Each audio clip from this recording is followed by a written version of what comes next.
નમસ્કાર મિત્રો, આપ સૌનો અમારી ચેનલ પર ફરી એકવાર હાર્દિક સ્વાગત છે. આજના આ વિશેષ વિડીયોમાં અમે તમને એક અત્યંત પાવન અને લાભદાયક ઉપાય વિશે જણાવવાના છીએ. મિત્રો, વૈશાખ મહિનામાં જો તમે તુલસી માતાને એક ખાસ વસ્તુ અર્પણ કરીને નિષ્ઠાપૂર્વક એક મંત્રનો જાપ કરો છો તો માતા લક્ષ્મીની અપરંપાર કૃપા તમારી ઉપર વરસી શકે છે. કહેવાય છે કે આ ઉપાયથી ઘરમાં ધન, સમૃદ્ધિ અને સુખ શાંતિને પ્રવેશ થાય છે અને લક્ષ્મીજીનો આશીર્વાદ પ્રાપ્ત થાય છે.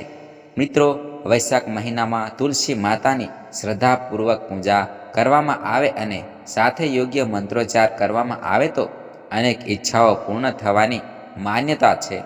આપણા હિન્દુ શાસ્ત્રોમાં વૈશાખ મહિને ભગવાન વિષ્ણુ અને માતા લક્ષ્મીની આરાધના માટે અત્યંત શુભ ગણવામાં આવ્યો છે. ઘણા ભક્તો આ માહિતીની આતુરતાથી રાહ જુએ છે, કારણ કે તેઓ ઈચ્છે છે કે તેમના જીવનમાં સુખ, શાંતિ અને આર્થિક સ્થિરતા આવે. જો તમે પણ ઈચ્છો છો કે તમારા ઘરમાં સકારાત્મક ઉર્જાનો પ્રવેશ થાય, પરિસ્થિતિમાં સુધારો આવે અને જીવનની અડચણો દૂર થાય, તો વૈશાખ મહિનામાં દર્શાવેલ ઉપાયને શ્રદ્ધા અને વિશ્વાસથી કરવો લાભદાયક માનવામાં આવે છે. નિયમિત રીતે તુલસી માતાની પૂજા કરીને મંત્રનો જાપ કરીને જીવનમાં નવી આશા અને પ્રગતિનો માર્ગ ખુલે છે. એવી ધારણા છે કે આગળ વધતા પહેલાં જો તમે ઈચ્છતા હો કે માતા લક્ષ્મીનો આશીર્વાદ તમારા પરિવાર પર સદા વરસતો રહે, તો આ માહિતીને લાઈક કરો અને કમેન્ટમાં જય મા લક્ષ્મી જરૂર લખજો. તમારી શ્રદ્ધા અને સકારાત્મક ભાવનાથી જ સારો ફળ પ્રાપ્ત થાય છે. મિત્રો, હિન્દુ ધર્મમાં તુલસીનું વિશેષ મહત્વ છે. માન્યતા મુજબ તુલસીના છોડમાં માતા લક્ષ્મીનું પવિત્ર નિવાસ માનવામાં આવે છે. જે ઘરમાં તુલસીની સેવા, આરાધના અને સન્માન થાય છે, ત્યાં સુખ, સમૃદ્ધિ અને શાંતિનો વાસ રહે છે. એવું કહેવાય છે કે તુલસી માતાની નિયમિત પૂજા જીવનમાં આનંદ અને સંતોષ લાવે છે અને ઘરમાં ધનમાં વૃદ્ધિ થાય છે, એવી માન્યતા પ્રચલિત છે. હાલ વૈશાખ મહિનો ચાલી રહ્યો છે, જે અત્યંત પવિત્ર અને શુભ સમય માનવામાં આવે છે. આ સમયમાં ભગવાન વિષ્ણુ અને માતા લક્ષ્મીની વિશેષ ભક્તિ અને આરાધના કરવામાં આવે તો ભક્તોની મનોકામનાઓ પૂર્ણ થતી હોવાનું શાસ્ત્રોમાં વર્ણવાયું છે. તેથી મિત્રો, આ પાવન સમયમાં શ્રદ્ધા, ભક્તિ અને વિશ્વાસ સાથે પૂજા અર્ચના કરીને જીવનને ધન્ય બનાવવાનો પ્રયાસ કરવો જોઈએ. વૈશાખ મહિનામાં કોઈ પણ શુભ દિવસે તુલસી માતાને એક વિશેષ વસ્તુ ભક્તિભાવથી અર્પણ કરવી અત્યંત શુભ માનવામાં આવે છે. સાથે જો તમે નિષ્ઠાપૂર્વક એક પવિત્ર મંત્રનો જાપ કરો તો કહેવાય છે કે ભાગ્ય પણ તમારો સાથ આપવા લાગે છે. જો તમારા ઘરમાં ધનની આવક અટકી ગઈ હોય અથવા સતત આર્થિક તંગીનો સામનો કરવો પડી રહ્યો હોય, તો આ ઉપાયથી પરિસ્થિતિમાં સુધારો આવી શકે છે અને જીવનમાં નવી પ્રગતિનો માર્ગ ખુલી શકે છે. જો તમારા નિવાસ સ્થાને વાસ્તુ સંબંધિત અડચણો, શનિ દોષ, મંગળ દોષ અથવા કુંડળીના અન્ય દોષો કારણે મુશ્કેલીઓ આવી રહી હોય, તો આ ઉપાસના દ્વારા માનસિક શાંતિ અને રાહતનો અનુભવ થઈ શકે છે, એવી માન્યતા છે. પરંતુ મિત્રો, આ ઉપાયને યોગ્ય રીતે સમજવો અને સંપૂર્ણ માહિતી મેળવવી ખૂબ જ જરૂરી છે. અધૂરી જાણકારીથી પૂર્ણ લાભ મળતો નથી. તેથી વિનંતી છે કે સમગ્ર માર્ગદર્શન ધ્યાનપૂર્વક સમજવું. ઘણા લોકો ઉતાવળમાં અડધી માહિતી લઈને જ ઉપાય શરૂ કરી દે છે, જેના કારણે તેમને ઈચ્છિત ફળ મળતું નથી. તેથી હૃદયપૂર્વક વિનંતી છે કે સમગ્ર પ્રક્રિયા સમજ્યા પછી જ શ્રદ્ધા અને વિશ્વાસથી આ ઉપાય કરો. વૈશાખ મહિનામાં જે વ્યક્તિ રોજ તુલસી માતાના છોડમાં ભક્તિપૂર્વક જળ અર્પણ કરે છે અને ત્યાં દીવો પ્રગટાવે છે, તેને માતા લક્ષ્મીની કૃપા પ્રાપ્ત થાય છે, એવી ધારણા છે. ખાસ કરીને સવારે અને પ્રદોષ કાળે તુલસી સમક્ષ દીપ પ્રગટાવવો ખૂબ જ શુભ માનવામાં આવે છે. આ નિયમિત ઉપાસનાથી ઘરમાં સકારાત્મકતા, શાંતિ અને સુખ સમૃદ્ધિનો પ્રવેશ થાય છે. એવું કહેવાય છે કે ધાર્મિક ગ્રંથોમાં વૈશાખ મહિનાનું વિશેષ મહત્વ વર્ણવાયું છે. ખાસ કરીને સ્કંદ પુરાણમાં વૈશાખને સર્વોત્તમ મહિનો ગણવામાં આવ્યો છે. માન્યતા મુજબ જે ભક્ત સૂર્યોદય પહેલાં સ્નાન કરીને વ્રત અને પૂજા કરે છે, તેને ભગવાન વિષ્ણુની વિશેષ કૃપા પ્રાપ્ત થાય છે. તેમજ વૈશાખ દરમિયાન તુલસી માતાની આરાધના અને તેમને ભક્તિપૂર્વક કંઈક અર્પણ કરવાથી ઘરની આર્થિક સમસ્યાઓ હળવી બને છે અને સુખ સમૃદ્ધિમાં વધારો થાય છે એવી માન્યતા પ્રચલિત છે. આગળ આપણે જાણશું કે વૈશાખ મહિનામાં તુલસી માતાને કઈ વસ્તુ અર્પણ કરવી અને કયો મંત્ર જાપ કરવો જેથી તમારી મનોકામનાઓ પૂર્ણ થઈ શકે. જો તમારા ઘરમાં પરિવારમાં મતભેદો હોય, સંબંધોમાં તણાવ હોય અથવા માંગલિક કાર્યો વારંવાર અટકી રહ્યા હોય તો પણ આ ઉપાયથી પરિસ્થિતિમાં સુધારો આવી શકે છે અને ઘરમાં આનંદ અને સુમેળનો માહોલ ફરી સ્થાપિત થઈ શકે છે. તો મિત્રો, હવે આપણે વિગતવાર સમજીએ કે વૈશાખ મહિનામાં તુલસી માતાની આરાધના કઈ રીતથી કરવી અને તેમને કઈ પવિત્ર વસ્તુ અર્પણ કરવી જેથી તમારી મનોકામનાઓ પૂર્ણ થઈ શકે. વૈશાખનો મહિનો ભગવાન વિષ્ણુ અને માતા લક્ષ્મીની ઉપાસના માટે અત્યંત શુભ અને પાવન માનવામાં આવે છે. આ સમયમાં ભક્તિપૂર્વક પૂજા કરવામાં આવે તો તેમના આશીર્વાદ સરળતાથી પ્રાપ્ત થાય છે એવી માન્યતા છે. ભગવાન શ્રી હરિ વિષ્ણુની વિશેષ આરાધના કરવાથી જીવનમાં સુખ, શાંતિ અને સમૃદ્ધિનું આગમન થાય છે. જો જીવનમાં કોઈ અવરોધ, આર્થિક મુશ્કેલી કે માનસિક ચિંતા હોય તો શ્રી હરિ વિષ્ણુની કૃપાથી તે દૂર થઈ શકે છે એવી ધારણા છે. ભગવાન વિષ્ણુને તુલસી અતિ પ્રિય છે, તેથી જે ઘરમાં તુલસીની નિત્ય સેવા અને પૂજા થાય છે ત્યાં ધન, ધાન્ય અને આનંદનો અભાવ રહેતો નથી. માન્યતા મુજબ આવા ઘરમાં દરિદ્રતા અને દુર્ભાગ્ય ટકી શકતા નથી અને ત્યાં હંમેશા ભગવાન વિષ્ણુ તથા માતા લક્ષ્મીનો આશીર્વાદ રહે છે. તુલસી માતાની ભક્તિથી અખંડ સૌભાગ્યની પ્રાપ્તિ થાય છે. એવું કહેવાય છે કે સાથે જ વંશવૃદ્ધિ અને પરિવારના કલ્યાણ માટે પણ તુલસી પૂજન ખૂબ જ શુભ માનવામાં આવે છે. વૈશાખ મહિનામાં શ્રદ્ધાપૂર્વક તુલસી આરાધના કરવામાં આવે તો ઘરમાં માંગલિક કાર્યોની શરૂઆત થાય છે. જો કોઈના લગ્નમાં વિઘ્ન આવી રહ્યું હોય અથવા શુભ કાર્ય વારંવાર અટકી રહ્યું હોય તો પણ આ ઉપાસનાથી માર્ગ સુગમ બને છે એવી માન્યતા છે. એટલેથી જો તમે જીવનની કોઈ પણ સમસ્યાનું સમાધાન ઈચ્છતા હોવ તો તુલસી માતાની નિયમિત પૂજા કરવી ઉત્તમ માનવામાં આવે છે. જો તમારા ઘરમાં તુલસીનો છોડ હોય અને તમે દરરોજ સવાર સાંજ દીપ પ્રગટાવતા હો તો સાથે એક પવિત્ર મંત્રનો જાપ કરવો વિશેષ લાભદાયક ગણાય છે. તે મંત્ર છે ઓમ નમો ભગવતે વાસુદેવાય. આ મંત્રનો રોજ ભક્તિભાવથી જાપ કરવાથી જીવનની અનેક બાધાઓ ભગવાન શ્રી હરિ વિષ્ણુની કૃપાથી હળવી થઈ શકે છે. જ્યારે આપણે તુલસી માતાની વિશેષ ભક્તિ કરીએ છીએ ત્યારે ભગવાન વિષ્ણુની કૃપા આપમેળે પ્રાપ્ત થાય છે અને માન્યતા મુજબ જ્યાં ભગવાન વિષ્ણુનો નિવાસ હોય છે ત્યાં માતા લક્ષ્મી પણ સ્થાયી રીતે વાસ કરે છે. તેથી તુલસી પૂજનને ઘરના સુખ અને સમૃદ્ધિ માટે અત્યંત મહત્વપૂર્ણ માનવામાં આવે છે. આગળ આપણે જાણીશું કે જો તમે કોઈ ખાસ સમસ્યાથી પરેશાન હોવ, જેમ કે આર્થિક તંગી, પારિવારિક મતભેદ, આરોગ્ય સંબંધિત ચિંતા અથવા અન્ય અવરોધ, તો આ ઉપાસનાને કઈ રીતે વધુ અસરકારક બનાવી શકાય.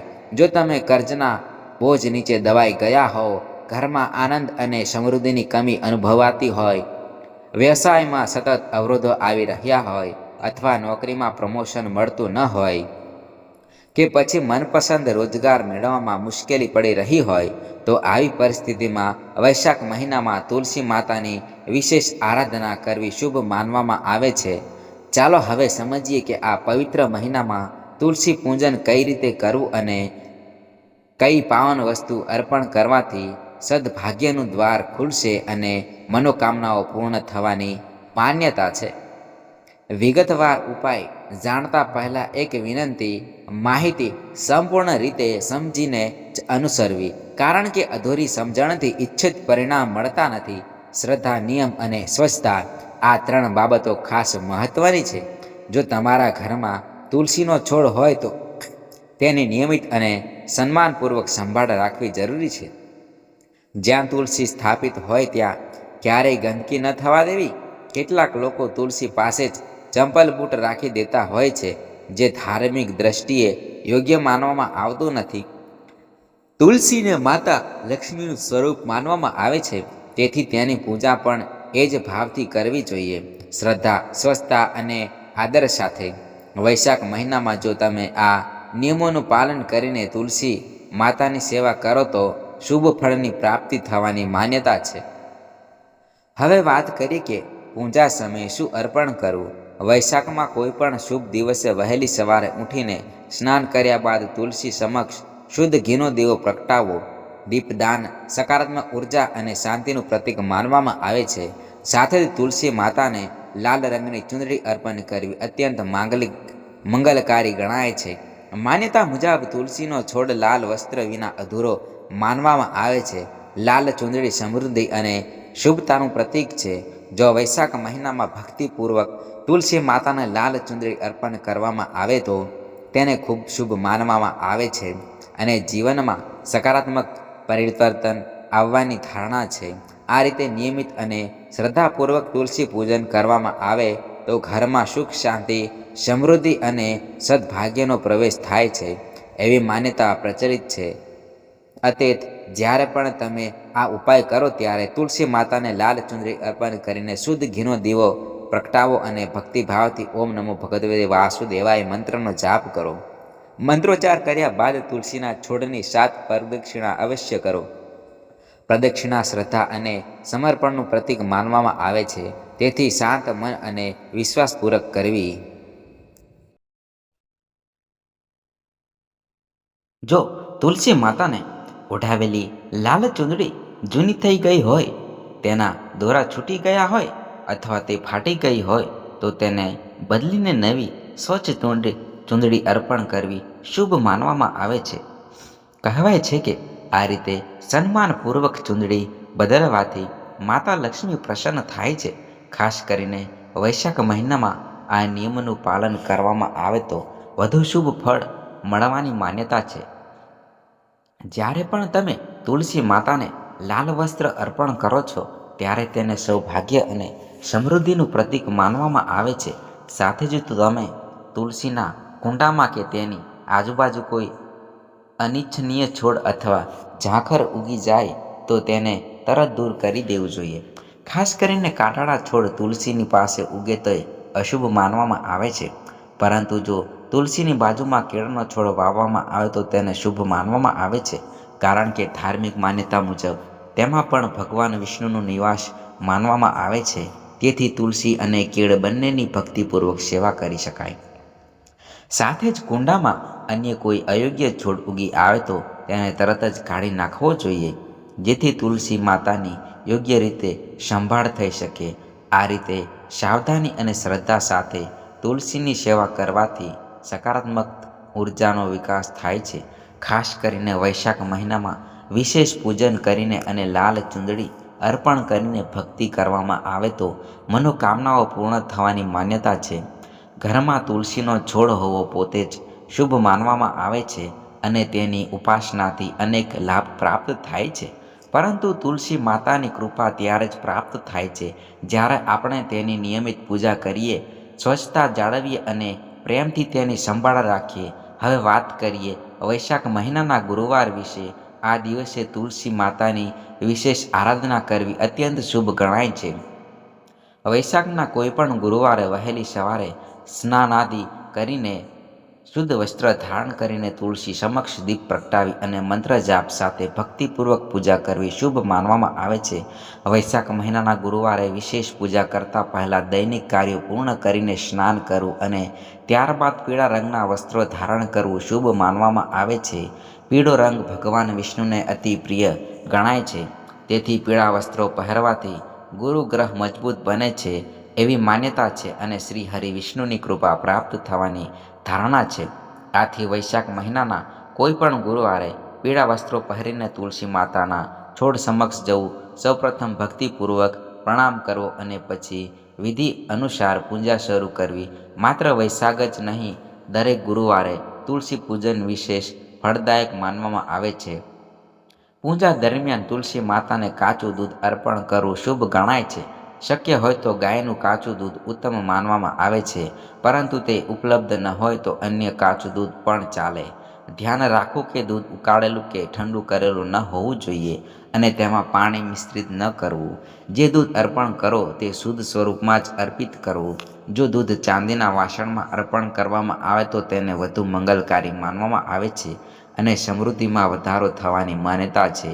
જો ચાંદીનું પાત્ર ન હોય તો સ્ટીલના વાસણનો ઉપયોગ પણ કરી શકાય છે. તે પછી તુલસીના મૂળ પાસે એક ચપટી હળદર અર્પણ કરવી અને પીળા ફૂલ અર્પિત કરવા. ઈચ્છો તો લાલ કે પીળા રંગની ફૂલોની માળા પણ ચઢાવી શકાય. આ રીતે વૈશાખ મહિનાના ગુરુવારે વિશેષ રીતે તુલસી માતાની આરાધના કરી શકાય છે. પૂજા પૂર્ણ કર્યા બાદ તુલસી સમક્ષ થોડો સમય શાંતિથી બેસીને ઓમ નમો ભગવતે વાસુદેવાય મંત્રનો જાપ કરવો. સાથે જ તુલસીની પ્રદક્ષિણા કરવી શુભ માનવામાં આવે છે. જો જીવનમાં સુખ અને સકારાત્મકતા લાવવી હોય તો વૈશાખ મહિનામાં તુલસી સંબંધિત કેટલાક નિયમો અનુસરવા જોઈએ. દરરોજ સવારે સ્નાન કર્યા પછી નિષ્ઠાપૂર્વક તુલસીમાં જળ અર્પણ કરવું અને વિધિપૂર્વક પૂજન કરવું. સાથે જ માતા તુલસીને 16 શૃંગારની સામગ્રી અર્પણ કરવામાં આવે તો વૈવાહિક જીવનમાં આનંદ અને સુખ વધે છે એવી માન્યતા છે. આ રીતે કરવાથી વૈવાહિક જીવનમાં આનંદ વધે છે અને દાંપત્ય જીવન સુખમય બને છે એવી માન્યતા છે. ઉપરાંત વૈશાખ મહિનામાં ભગવાન વિષ્ણુ સાથે તુલસી માતાની નિયમિત આરાધના કરીને રોજ સાંજે દીપ પ્રગટાવવો શુભ માનવામાં આવે છે. ભોગ અર્પણ કરતી વખતે તુલસીના પાનનો સમાવેશ કરવો જોઈએ, કારણ કે કહેવાય છે કે તેનાથી શ્રી હરિ વિષ્ણુ પ્રસન્ન થાય છે અને ભાગ્યમાં સકારાત્મકતા ફેરફાર આવી શકે છે. જો તમે આર્થિક મુશ્કેલીઓનો સામનો કરી રહ્યા હો તો વૈશાખ મહિનામાં તુલસીના થોડા પાન લાલ કપડામાં બાંધીને તિજોરીમાં અથવા ધન રાખવાના સ્થળે સ્થાપિત કરવું શુભ ગણાય છે. માન્યતા મુજબ આ ઉપાયથી ધનની અછત દૂર થાય છે અને આવકના નવા માર્ગ ખુલવાની સંભાવના બને છે.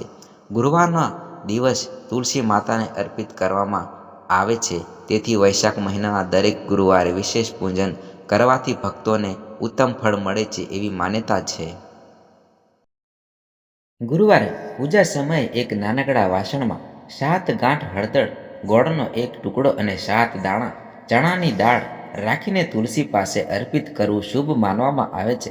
કહેવાય છે કે આથી મનોકામનાઓ પૂર્ણ થવામાં સહાય મળે છે. તેમજ જ્યારે પણ તમે વૈશાખ મહિનામાં તુલસીમાં જળ અર્પણ કરો ત્યારે એક વાટકીમાં પાણી લઈને તેમાં થોડું હળદર મિશ્રિત કરો. તે જળ હાથમાં લઈને મનમાં પોતાની ઈચ્છા પ્રાર્થના રૂપે વ્યક્ત કરો અને પછી તુલસીના મૂળમાં અર્પિત કરો. માન્યતા મુજબ આ વિધિથી ઈચ્છાઓ જલ્દી પૂર્ણ થવાની શક્યતા વધે છે.